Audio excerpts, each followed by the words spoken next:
Hello and welcome to our webinar, Forests and Fashion, Responsible Forest Management as a Tool to Enhance Sustainability in the Sector. Attendees, please note that questions can be submitted at any time during the program. Just click on the question header in the control panel, type your question and send. Our presenters will address as many questions as possible at the end of the program. If for any reason we experience technical difficulties and lose audio, please refer to the chat box for instructions. As a reminder, all registered participants will receive an email with a recording of the session. Now, without further ado, I give the floor to Carla Brown, Communications Program Manager at FSC International, to introduce today's webinar and panelists. Thank you so much, Lisa. Whether one cares about what you put on your back or not, the cultural contribution of the fashion industry is hard to deny. Fashion is both a reflection of society's cultural, social, and economic values, and can also be reflective of the progression of a society. So it is only fitting that the fashion industry is starting to embrace a more eco-conscious approach, and part of that approach includes sourcing materials from sustainable forests. I'm Carla Brown, and with us today we have three presenters from different companies. First up, we have Sietse Jensen. She is the CR and Sustainability Manager for Masai, a Danish clothing company with their first FSC certified clothing line launching this fall. Second, we will have Fabio Vercellino, the Sales Manager at Brunello, an Italian company committed to creating sustainable fabrics and linings. And last but not least, Melissa Fion and Catherine Grant, Senior Corporate Campaigners at Canopy, an NGO partnering with the fashion industry to ensure sustainability of forest fabrics through their Canopy Style initiative. Welcome to all. First up, I'm going to hand over to Sietse Jensen to tell us a bit more about Masai's sustainability approach. Over to you, Sietse. Well, thank you so much. And thank you to FSC for the invitation to speak to you today to share our story. I'm Sietse Jensen, and I'm the CSR Sustainability Manager at Masai Clothing Company. So next slide, please. Masai is a well-established Danish women's wear brand founded in 1992 by two Danish siblings. We're not your typical women's wear brand, as we design and sell clothing for a more mature customer segment. Our customers are typically plus 50. This means that we aim to design effortless and comfortable yet elegant clothing, comfort certainly being a key word here. Our designers see our customers as creative and colorful women and Masai as their companion to creative living. And while our collections are certainly very colorful too, we are not per se a fashion brand, meaning that we are not very driven by fast-paced trends. We get inspired, of course, but we believe in our classic and timeless Masai looks and shapes, and that our customers should be able to mix and match our garments across seasons. We design to last and to be wardrobe favorites for years. Next slide, please. So looking at Masai in a CSR and sustainability context, well, first of all, viewing any clothing brand in a sustainable context is in itself a contradiction. Being truly sustainable would mean making no clothing at all. But of course, that's not a concept that I would have much success in selling into my management or to our owners. So what's the next best thing? New clothing brands popping up today, for most part, have from the very beginning adopted a sustainable and responsible business model. Masai, well, founded 28 years ago and before the CSR and sustainability agenda became more mainstream, was not born a sustainable brand. And while our business and supply chain setup was initially developed on the basis of a number of responsible principles, CSR and sustainability were not necessarily the driving factors for doing so back in the 90s. Time have changed drastically since then, and I believe that CSR and sustainability and using our power for good has become a license to operate in our industry today. That is recognized by most brands and ourselves included. So consequently, since 2017, Masai have worked more actively, more systematically, and more dedicated to implement meaningful initiatives fit for our specific supply chain, for our specific product range, and our business to make sure that we obtain real reach and impact. At Masai, we have committed ourselves to thoughtfulness in all that we do and all decisions that we make. We've done a 360 degrees assessment of our business. We have identified the main risk areas and processes, and we of course continue to evaluate this over time. We're looking towards European and international standards, and we're establishing strong partnerships both within our supply chain and in the industry, but also across sectors. We do this as we recognize that this field is developing very rapidly. What was true yesterday might be outdated knowledge tomorrow. And we can never know or do everything by ourselves. We have to work together to lift our industry and ourselves to the level and in the pace that the world and the environment need from us. There's a famous Danish saying, previously used in other contexts by both politicians and athletes, which is never finished, always on our way. And that's how I see it working with CSR and sustainability. We can always do better. We are never quite finished. Next slide, please. One of the partnerships that we've recently established is the partnership with FSC Denmark, with more than 60% viscose and additional 5 to 10% other cellulosic fiber materials in our collections. Cellulosic fibers are and have always been the fiber foundation for Masai. And being our key fiber, this obviously called for action in terms of looking into and assuring that we reduce any negative impact throughout our cellulosic fiber value chains. And in our minds, what better place to start than from the very beginning at the forests, which are under such pressure due to illegal and excessive logging. It didn't take much research to learn that FSC is the leading organization and the most credible certification scheme within the field of responsible forestry and fiber sourcing. And even though none of my textile colleagues have previously pursued this sort of certification of responsible sourcing, I was definitely encouraged by the feedback, the interest and the dedication that I met when I first approached FSC Denmark. So in 2019, we became members and certified ourselves as the first Danish clothing brand. And since then, we've joined FSC in pushing the responsible forestry and fiber sourcing agenda, as well as the cellulosic fiber agenda in the Danish textile industry. Because we still believe in viscose and cellulosic fiber materials. We do so for more reasons, but mainly because we don't see proper available virgin material alternatives in the market right now. When evaluating both material life cycle, material availability or scarcity, and material properties, we find that cellulosic fiber materials is the better choice. So rather than making the currently popular choice and switch to recycled polyester, and thereby making a severe compromise in terms of breathability and comfort, but also perceived value, at Masai we believe in making better viscose and better cellulosic fiber materials with the comfortable and natural properties that the material has. And our FSC certification, of course, do not mark the finish line for us in doing so.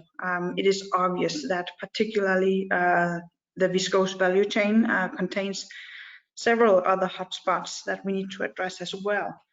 We're already in the process of doing so in close dialogue with both our tier 1 suppliers, but also with the viscose suppliers, Lenzing and Birla being our main sources, and luckily best in class in terms of sustainable production setups and more sustainable cellulosic alternatives. But for Masai, FSC certainly was an important first step for us. Next slide, please. So as you can hear, cellulosic fibers are important to us, and consequently, we're promoting a sustainability story from that point of view. We've, so to speak, chosen our religion when it comes to sustainability. But our story, our religion, does not stand alone out there. Almost every brand tells their own story from their own perspective. And that's the reason that the sustainability messages in the media, in the communities in the world are so fragmented and sometimes even contradictory.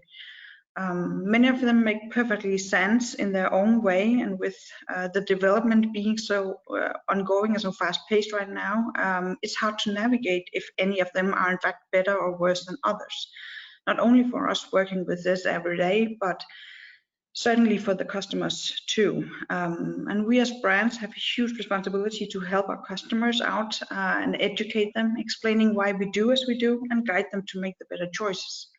Partnering up with FSC definitely made the communication of our specific message a lot easier, as FSC have already laid out the foundation to build our communication on. The FSC brand credibility and recognition is one of the strongest in the certification field, not only in Denmark, but on an international level. So the response from our customers to our FSC certification and products have been very encouraging and very positive, and we can't wait to share more news with them and with you all. Next slide, please. So what's next? Well, here on the other side of Corona, at least in Denmark, I think it's safe to say that we've all been shaken up a little. And while the CSR and sustainability agenda has, of course, taken a backseat to the health and now economic agenda, I believe that it will resurface and potentially with increased strength. At Masai, we have enrolled in a Build Back Better program facilitated by FSC Denmark. And we hope to use this opportunity to take off from where we left before Corona and continue our development from there. And one of the focus areas will continue to be cellulosic fiber materials and their value chains. For the virgin fiber materials, this means a focus on further improved sustainable profiles, for example, Viva Eco or EcoVero, but it also means looking into cellulosic materials deriving from other sources than wood. For instance, more fast-growing crops like grass or food crop waste, or even better, more circular cellulosic alternatives like recycled cellulosic materials. There's so much material already in this world as it is, and we need to keep it in the loop. So we are already in contact with several players in this field, both businesses and researchers, and we're following the development and the availability closely. All in all, going forward, I believe that CSR and sustainability will become more focused around holistic approaches and circular principles, which is something that I'm also trying to convince FSC to embrace in their certification schemes. And I'm hoping to succeed with this through a policy motion about circular certification add-ons at the next General Assembly. I believe in certifications that evolve over time as the world evolves around them, and I believe that FSC will do exactly that. I also believe in getting technology to work for us and for sustainability, and also here FSC are among front runners with, for example, their blockchain project. So Masai might be one of the latest members of the FSC family, but I do see our partnership growing and continuing on for years to come. And that's about all I have for today. Thank you for your time. Thank you so much, Sitte. That was really interesting. Lots of interesting developments there. I would now like to hand over to Fabio to talk to us about the Brunello experience. Over to you, Fabio. Good afternoon, everyone, and thank you for the invitation, first of all. I am happy to present you our company, Brunello, that is FSC certified and that operates in the textile business. Next, please. Brunello is a weaving company established in 1927 in Varese area in the north of Italy. We produce 100% made in Italy linings made with artificial fibers, mainly cupro from cotton, viscose and acetate from wood. And our final customer are the high-end menswear and womenswear brands of the fashion industry. As you can see in this picture, we are in a small village, the site where the company is born almost 90 years ago, and the 80% of the fabrics we made is exported worldwide. So we are a local but a global company that presents its collection in all the most important textile exhibition all around the world. Next, please. We are one of the biggest European weaving company of linings. Our weaving department counts more than 350 looms. And in the last years, Brunello made a big investment on this department, completely renewing the 4 weaving rooms in order to make this department more efficient and also improving the overall quality of the machinery and the environment for the people that work in there. Next, please. In Brunello, we produce around 10 million meters of fabrics per year, 100% weaved in our mill here in our location in Brunello. We realize many different items in some different compositions and construction. Thanks to our creative team, we present in our collection many different designs, jacquard prints, and personalized items. Next, please.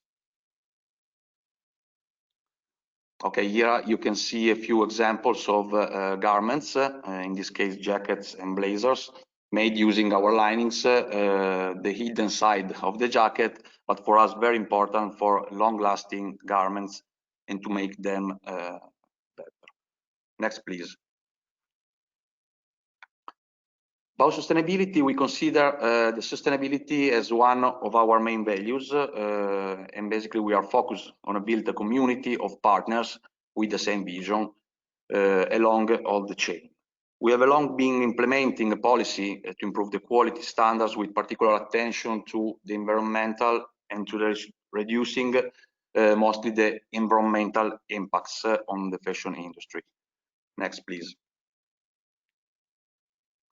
In Brunello, we consider sustainability over the product's life cycle. For the reasons, it's important to consider different factors for us. First, the building sustainability. So, as a company, we care about energy savings policy in order to reduce the pollution emissions. We started a process some years ago to modify our installation in a way that better respect the general environment. Then the social sustainability. So for Brunello, people are the most important values and we take care of them, ensuring a safe and healthy workplace. Then our production process is completely transparent and traceable, and we can guarantee that in our products there are no harmful substances. So working with the best partner in this case, also for finishing and dye house. About the raw materials, we primarily use artificial fibers, as said before, so viscose, acetate, and cupro. That are made from nature and with low environmental impacts. Next, please. To go a little bit deeper in raw materials, our collection includes articles that are made from artificial fibers from the wood pulp, which guarantee qualitative and ethical values in accordance with the FSC standards. So we are certified for the yarns that we use for our linings regarding viscose mainly, and also acetate. Our technician and product developer are always in challenge to find new sustainable fibers that can be used to make our linings, and basically in order to give an answer to the increasing demand that we have from our customer about the sustainable solution. So here you can see a few yarns that sometimes we test and we try to put on the market. Next, please. So there is no sustainability without measurements. We think that certifications are the only instruments that can measure and commitment to sustainability and can create a community with the same certified values. Next, please. For the reason, we decide to support FSC, to be partner of them and to certify our company. The 90% of our production is from artificial fiber, as said, and the 40% of them are made from wood pulp, and they can be FSC certified. This is very important for us. Next, please. In line with what I said, FSC is an important partner for Brunello, helping us in the sustainability process to certify the transparency and traceability of the supply chain. This is very important for us because we can communicate to our customer where their fabric are made, where they come from, measuring our sustainability policy, sharing our sustainability values on this way, so with our labels, to be able to give to the customer the possibility to check everything about our certification, ensuring quality and social responsibility, and giving the tools to the fashion brands to reach the final customer. So giving them all the tools possible in order to give them all the instruments. Next, please. Okay, here we want to share with you an important campaign of fashion sustainability that we made in collaboration with Stella McCartney brand here in Brunello at the beginning, at the end of last year, beginning of this year. So this is one of our most important customer committed on sustainability that supported us to start the process of FSC certification since the beginning, many years ago, since they were the one of the first brands that switched their fabrics with sustainable components. Next, please. They choose Brunello as location, as I told you, for the new summer 2020 campaign. Why? Because they want to go to the roof of the sustainable production process, showing how a garment is made, involving all the factories and partners like Brunello of the supply chain, in order to present to their customers, so to the final customer, where is behind. Next, please. As we said, we are focused on choosing partners with the same value, because we believe that only building a community with the same mission and vision, in this case on sustainability, we could have a better future. Now it's time to work together, sharing information, ideas, and projects. This is our challenge for the future, and we think that can be the same for all our market. Next, please. For these reasons, we believe that the collaboration with the brands is important for us, it's fundamental, but not sufficient to reach the final customer. It's necessary that the whole life cycle of certification will be close and complete along the whole supply chain if we want to impact to the final customer and have better results in terms of sustainability, and also on the vision and the satisfy of the final customer and the people. Thank you.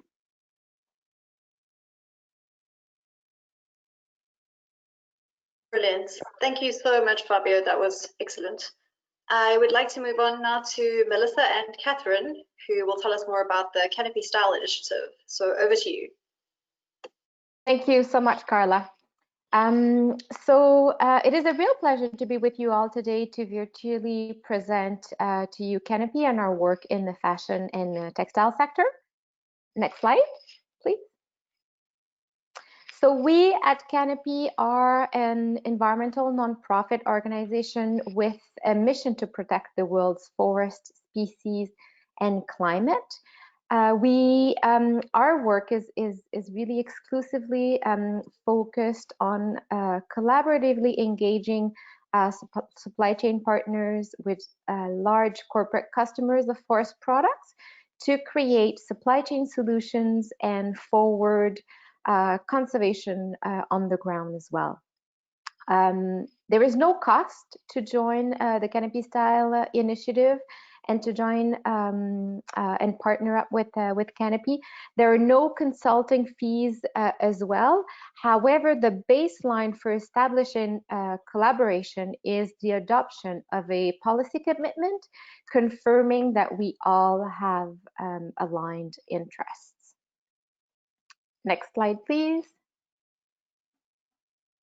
At this time, and Sidse's referred to it, we all have felt in some way or shape or form the effects of the global pandemic that is affecting humans. We just wanted to highlight that science is being quite clear about the habitat loss and species decline that can drive the virus crossover. which means then, in addition to climate change, it is one more very timely reason to start addressing deforestation and forest degradation globally. Next slide, please. So at Canopy, as I've said, we focus on supply chain solution as well as forwarding conservation on the ground. These are just some examples of areas of ancient and endangered forest where we are focusing conservation efforts. So, for example, the Great Bear Rainforest, which is basically the only place on Earth with such white spirit bear, and is a model of success for collaborative conservation agreements. We also look to conserve large tracts of intact forest landscapes in the Boreal, for example, in Russia as well as in Canada. And then, of course, another very illustrative example is Indonesia's tropical rainforest, with a particular focus on the Leuser ecosystem, where it is the last place on Earth where tigers, elephants, orangutans, and rhinos still coexist in the wild. So those are just some examples of key areas of ancient and endangered forests that we look to protect together with the support of our corporate partners. Next slide, please. So many years back, I think 6-7 years ago, Canopy noticed, as we were already working with the paper markets, and they were shrinking, and at the same time, we didn't see a corresponding shift and didn't necessarily see lower harvest levels in the forest. And we noticed then that instead, some mills were being converted and new mills were being built to turn trees into dissolving pulp, and dissolving pulp goes in all sorts of things, and about 70% of it goes into fabric.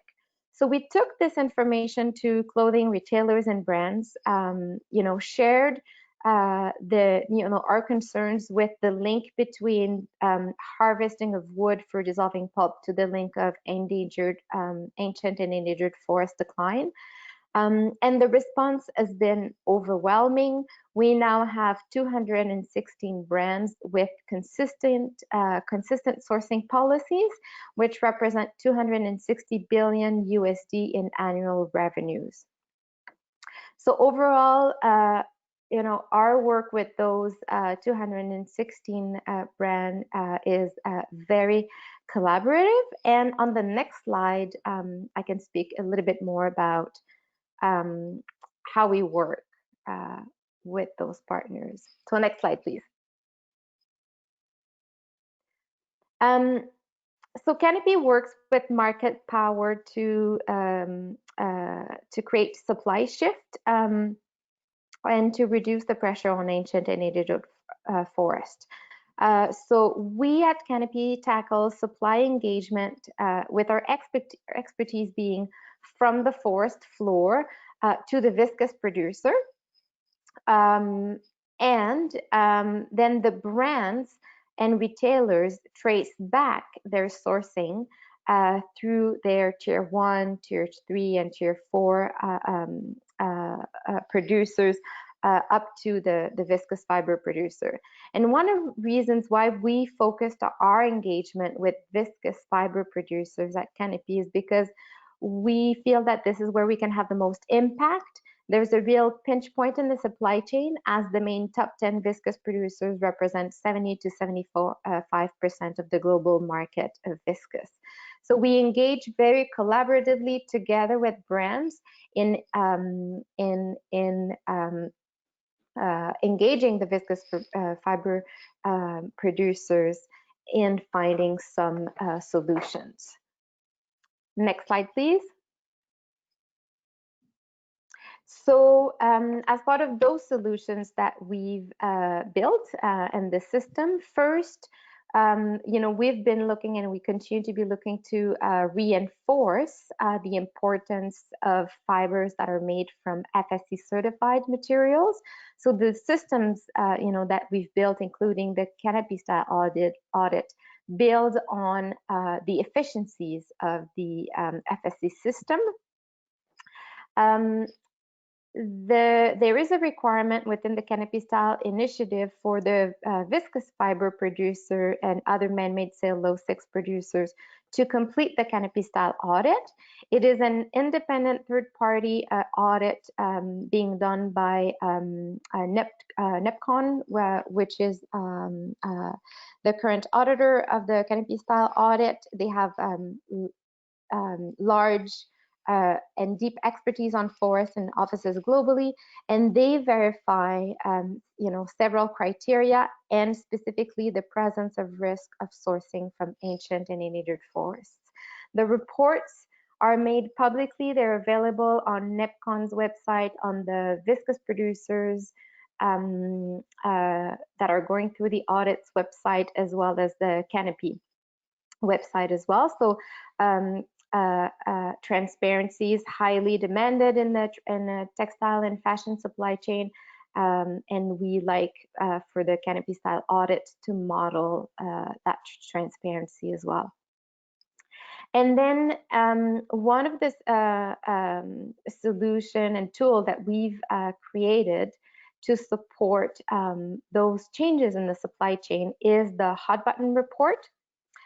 It is a ranking that Canopy completes every year. It is a benchmark report that assesses the performance of the largest man-made cellulosics producers globally, where we allocate buttons for different criteria, as well as a final shirt color, really to assess the performance of those producers on raw material sourcing and the conservation of ancient and endangered forests and other criteria as well. The Hot Button is now one of the primary fiber analysis tools for the fashion sector. And again, every year in the fall, we update this important tool. I'm now going to hand it over to my colleague, Catherine, to continue on the presentation. Great. So Melissa has mentioned supply chain shifts, which are an essential component in moving away from ancient and endangered forests in the fashion sector. But another piece of it for Canopy is the development of innovative solutions, particularly alternative fibers, which we are calling next generation fibers. So these include fibers made over from leftover straw or other agricultural waste products, as well as fibers made from recycled textiles. So these, we really believe that a more ecological approach to viscose will involve a large-scale use of these alternative fibers so that we can take pressure off the world's ancient and endangered forests. So it's an important piece of the Canopy Style initiative. Next slide.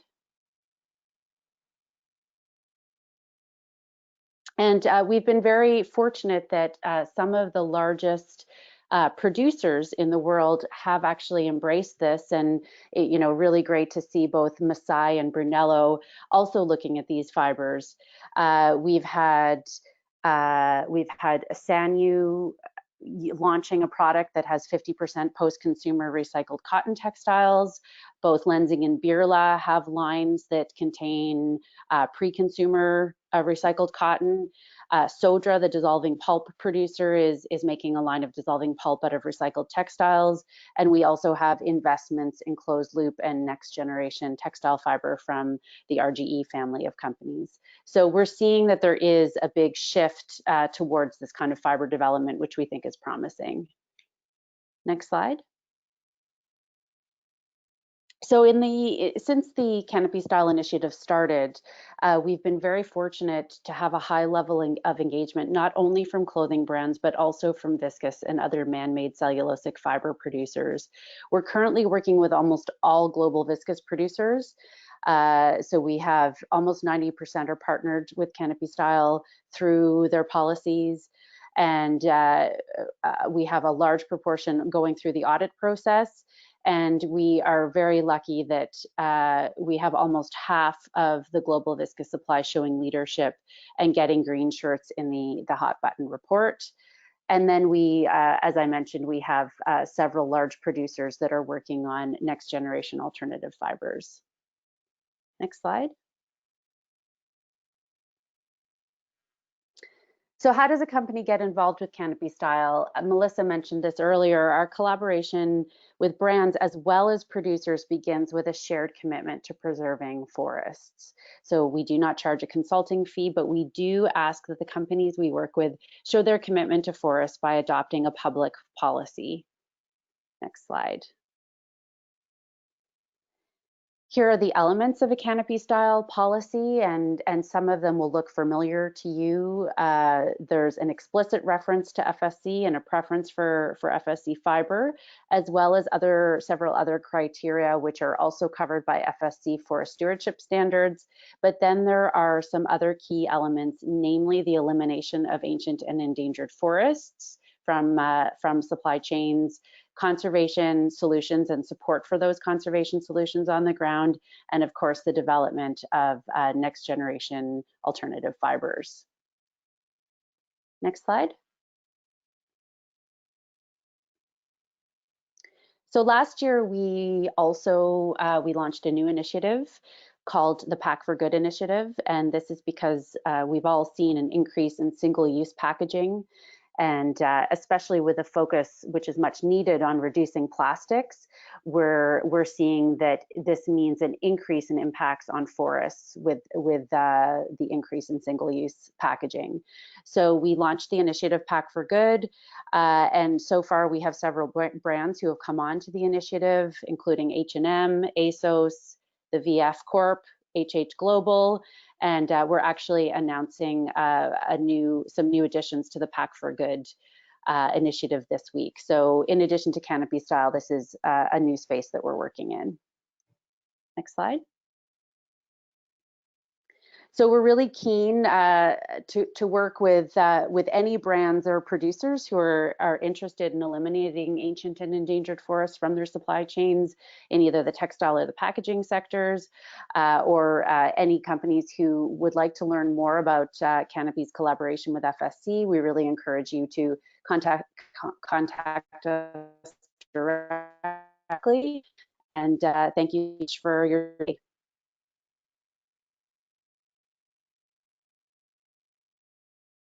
Thank you, Catherine. Now we are going to be moving on to a panel discussion. So I'll be asking all of you some questions, and then we are going to open the floor to a couple of questions from the participants or the attendees, if there are any. So I'm going to start off with a question to Tsitse. So we know that the sustainability sector is not just about being eco-friendly, it's also about the social impacts. And we know that the fashion sector is a big polluter, but it also notoriously gets a very bad reputation for its labor practices. So you mentioned that Masai did a 360-degree evaluation of the brand and of your company policy. How would you take that on board in your sustainability strategy? Well, thank you for the question. And well, absolutely. No brands, neither textile or any other, can focus only on one thing and then think they're going to be sustainable just by doing that, or responsible. I think for the social dimension of our CSR work, it's definitely equally important to the journey that we are on with FSC, and we have taken a bit the same approach, you might say, by going for certification, going for audits, and matching ourselves and our suppliers up against international standards. I think Fabio mentioned it as well. You have to be able to measure it. You have to be able to match your supply chain against standards and against rights, human rights that we all agree are here for us all, not just here in Denmark, but throughout our supply chain. So definitely we are working with the standards, and we're working with the BSCI, and we also, for Masai, it's been important to not only put this task on our supply chain, but also take it on ourselves. So we're also working with due diligence here at Masai. So what we expect from our suppliers, we take on ourselves as well. Yes, does that answer it? Yes, thank you. That was very informative. And Carla? Yeah? Yes, this is Melissa here at Canopy. Can I add a little bit? Of course. Jump in. Thank you so much.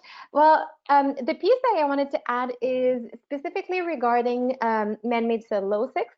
There's been a lot of focus on raw material sourcing, and it is really important, and it is really key. And just as equally important, I think, is the work that some other organizations are doing on the chemical processing side as well, and the pollution. And I just wanted to mention to the audience here and the participants of the webinar that ZDHC has developed and released publicly new guidelines specifically for viscose producers and man-made cellulosics producers on wastewater and air emissions. And so I think it is another area, another big component where man-made cellulosics can have impact, and where there should be increased focus from supply chain partners in the future as well. So just wanted to highlight that. Thank you. Thank you. Thanks for that. I'm going to move now to Fabio. I know you have some experience. You mentioned that Brunello is very dedicated to people and to looking after the rights of people and making sure they're well taken care of, and it's kind of a family approach. So you obviously have experience with this, and how has Brunello approached the labor issues within your supply chain?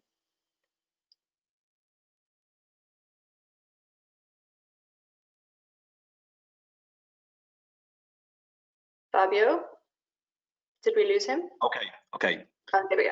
Yes. Here I am. Sorry. No problem. So thank you for the questions. So basically, as I told you during my presentation, what we do basically daily to transfer our certification, our aim to sustainability to our customer here are different, basically the ways. So starting from directly, so by myself, my position is to talk about the designers or who make the collection for the brands we're working with. So trying to first of all reach the information and trying to keep what they're looking for regarding sustainability or regarding the final product they wanted to do. Then keep the information here in Brunello, analyze with our technician, with everyone, and trying to find the right solution. In terms of FSC, for example, is something that, as I told you during the presentation, with some brands like Stella McCartney, for example, they help us to start this kind of certification. So all the processes in our company to make this happen. So basically we try in many ways. So with our labels, so the label with an FSC certification is very important because for us to communicate to our customer that they can have the traceability of the fibers, so arriving until almost the forest in this case for the viscose. So it is very important. What I have to keep the point is that about the life cycle I was talking about, that as brand like Masai, that is very interesting to hear that Masai, for example, is one of the first that can maybe label their products about FSC and communicate direct to the real final customer. This is the aim that we wanted to open and to have a challenge for the future. So that FSC in general, the organization can maybe give more power to the brands, or arriving directly with their communication, helping us for sure with the final brands that can then have the certification and put the label in the garments, and then close the life cycle of this kind of product, of raw materials. Brilliant, thank you. I would like to maybe move on to Catherine, because you mentioned this specifically in your presentation, and then I would also open this to the rest of the panelists. But you mentioned, for example, there are advancements in innovation in fiber options. So there's a lot of exciting things happening and technological advancements. What, in your opinion, is the biggest obstacle to achieving what we need to achieve, and how do you see the future? So we can start with Catherine. Thank you for that. Yes, I think so. We're seeing that there is tremendous interest at the brand level to use some new innovative fiber sources. There's also tremendous interest at the brand level for transparency and traceability. But there are some challenges, particularly on the alternative fiber side related to scale up. So we do have proof of concept for a number of product types. I mentioned that Sanyu has developed a line of fiber with 50% post-consumer recycled cotton. And so we know it's possible. It's really just scaling it up so that we can meet the demand that's out there on the brand side. So this is one of the areas that Canopy is working in, is to try to support that scale up so that we actually can get enough product on the market to meet the demand that's out there. Great. And does anybody have something to add to that, maybe from Masai's perspective?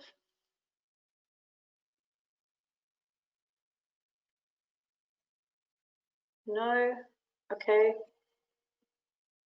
So let's move on to the next question then. We know that consumers directly contribute to advancing reform in the sector. Sorry, you lost me a bit for a moment. Oh, okay, no worries. Okay. Should I comment on anything? Yes. If you have any comments about you mentioned a lot of technological innovation and what is happening in the industry. So I'd like to just get your comments on where that's headed and what the biggest obstacles are to actually, yes. Fantastic. And I completely agree. There's huge interest on a brand level, and definitely from our side as well. We are really, I've met up with so many interesting people who have so many interesting concepts, but many of them being on a research or a very small scale level still. So we are definitely encouraging all kind of development, and we are also willing to interact and to engage in corporations where it could be relevant to exactly push the development in the right direction, and to get these alternative fibers and more sustainable fibers to increase the availability in the market, definitely. Great. Fabio, do you have anything to add from your experience, from Brunella's experience with us? I saw that you worked with a wide range of fabrics, so this could be something you have a comment about. Yeah, so yes, we have a huge range of fabrics for sure. In this case, I think that is said more than the technology. In this case, is better to make more attention, in my opinion, to the new development and the research.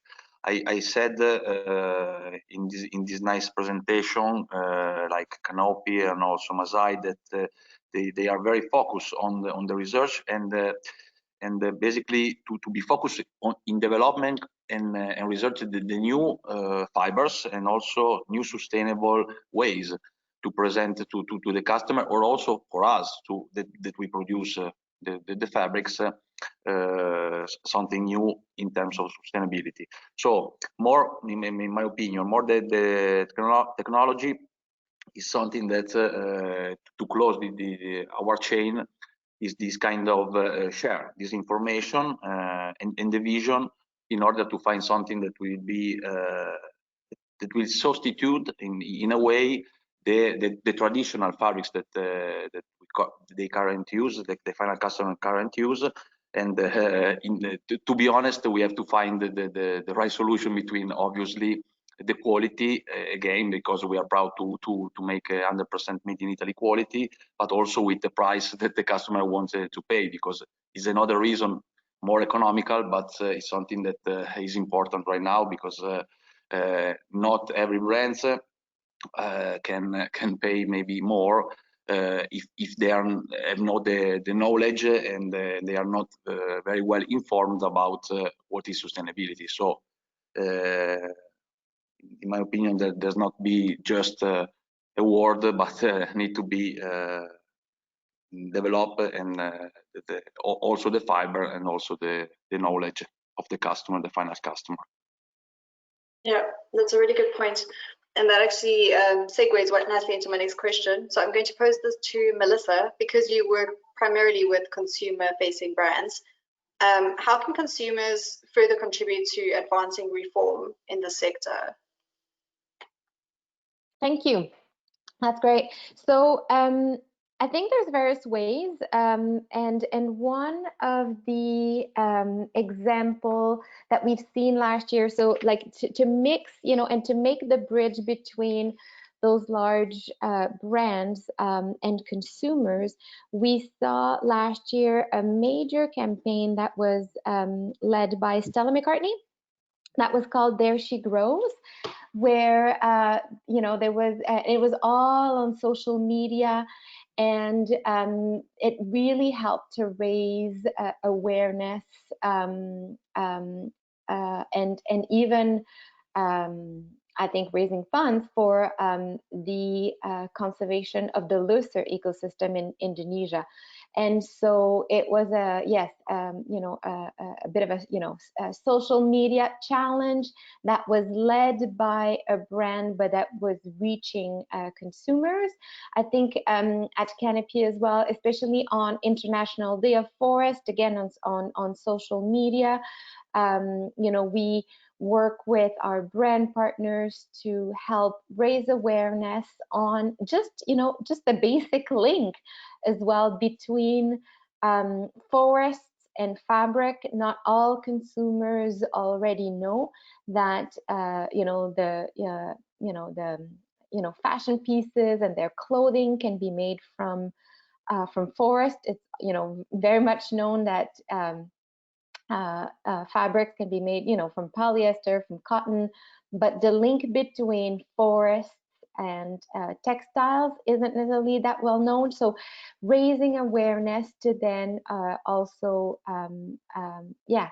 continue to engage those consumers to better understand the impact of our clothing, and of course, you know, look for products that are of high quality, so that they can be, you know, kept and worn over time as well. Yeah, very good points. And thank you so much for the work you do on that too. It's excellent work. Okay, I'm going to now move on to questions from the audience, if there are any. I cannot see them on the panel, so someone is going to have to either share them with me, or perhaps there are no questions. Hi, Carla. Yes, there is Hi, one Lisa. question. Perfect. It's regarding pesticides, and it's, are pesticides used for FSC certified wood? If yes, is there a limit regarding the amount, type, etc.? And it has a follow-up question. How is the pesticide usage per amount or per acre of field compared to cotton? Oof, that's a challenging question for a communications manager. I would say that we try to deviate, not to have pesticides in FSC certified forests, especially not specifically harmful pesticides. If they're harmful to the environment or to people, and they pose a high risk of hazard, then we do not let them be used. except in extreme cases, in which case the company would have to apply to actually get a one-time sort of deviation. And this is only if, for example, there is a pest that is going to seriously invade and destroy the forest. So there has to be circumstances that actually really validify that use of pesticides. And if you want to find out about our pesticides policy, we have a page on our website, which is fsc.org, and you can go into the value for forests section, and we have an entire page dedicated to our pesticides policy, and there you also have policy documents where you can do a really deep dive, do the comparison between different forest types, under which circumstances we would allow a deviation, and any other information that you would like to know about what pesticides you can and cannot use within an FSC certified forest. Any other questions? Thank you, Carla. No, that's the only question that I can see on the panel. Okay, great. Okay, well then I'm going to wrap up. So as we've heard from our panelists, and thank you so much again for being here. The presentations were excellent and really, really informative. I hope all the attendees got some value out of this and found it as interesting as I did. So as Sitze said, the fashion industry is constantly evolving, it's improving. Many of our panelists mentioned the technological advancements and the different innovative fiber options that we have coming up. FSC will obviously evolve as an organization. We will continue to be a part of the solution to make this sector more sustainable, especially the forest fiber sector aspect of the sector. As Fabio said, there is no sustainability without measurement, and FSC is definitely a way to provide that measurement. And we also recognize that community is necessary. So as Catherine said, there needs to be a collaboration between NGOs, and I think it's important for NGOs such as Canopy and FSC and organizations within the fashion supply chain to work together and to come up with joint solutions to global problems with sustainability. So thank you so much to everyone for attending. As Lisa mentioned, all attendees will receive a recording of the webinar, and we hope to see you for our next webinar in this Out of the Woods series. So keep your eyes peeled for that. Thank you so much.